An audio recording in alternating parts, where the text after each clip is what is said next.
രാജേഷ് മങ്കര. ഇത് പഴയ BS3 ഷെയിനാണ്. അതിനകത്ത് ഞാൻ ബജാജ് പഴയ ഡിസ്കവറിൻ്റെ കാർബറേറ്റർ കയറ്റിയതാണ്. ആ പൾസർ ടൈപ്പ് എഞ്ചിൻ വരില്ല ആ ഡിസ്കവറിൻ്റെ.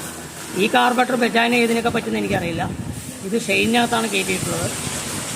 അതിനകത്ത് വന്നിട്ട് ഈ സോക്കറ്റ് കൊടുക്കാൻ പറ്റില്ല. ആക്സൽ കേബിൾ കറക്റ്റായിട്ട് കൊടുക്കാം. ഈ ക്ലാമ്പ് ഉണ്ടല്ലോ അതിൻ്റെ എവിടെ ഒന്ന് കട്ട് ചെയ്യേണ്ടി വരും. ഒരല്പം കട്ട് ചെയ്യേണ്ടി വരും. കട്ടർ വെച്ച് കട്ട് ചെയ്യേണ്ടി വരും.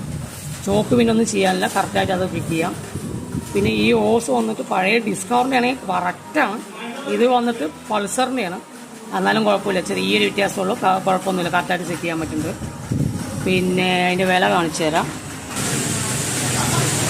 ഇതാണ് പാർട്ട് നമ്പർ 2236. ഷെയിൻ്റെ ഒറിജിനൽ ഏകദേശം 7000 സംതിങ് വിലയുണ്ട്. പിന്നെ ഈ വണ്ടിയിൽ തന്നെ പിസ്റ്റൻ റീബോർ ചെയ്തു, ഹെഡും വാൾവൊക്കെ മാറിയിട്ടുള്ളതാണ്. ഹെഡല്ല, വാൾവ് സെറ്റൊക്കെ മാറിയിട്ടുള്ളതാണ്. അപ്പോൾ അത് സെറ്റായില്ല. അതിന് മുമ്പ് തന്നെ ഞാൻ മൈലേജ് ചെക്ക് ചെയ്തു.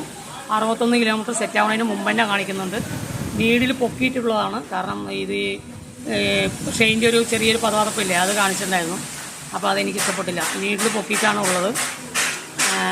സ്റ്റാർട്ട് ചെയ്ത് നോക്കാം. തണുത്ത കാലാവസ്ഥയാണ്. ഞാൻ സ്വിച്ചിൽ ആക്സെപ്റ്റ് കൊടുക്കുന്നില്ല. വണ്ടി സ്റ്റാർട്ടായി. വണ്ടി സ്റ്റാർട്ടിങ്ങിലാണ് ഉള്ളത്. ഒന്നും ചെയ്തില്ല. ഷെയിന് ഒരിക്കലും ഇങ്ങനെ സാധ്യമല്ല. തണുത്തിരിക്കുന്ന ഇതിലുള്ള ഉള്ളതൊന്ന്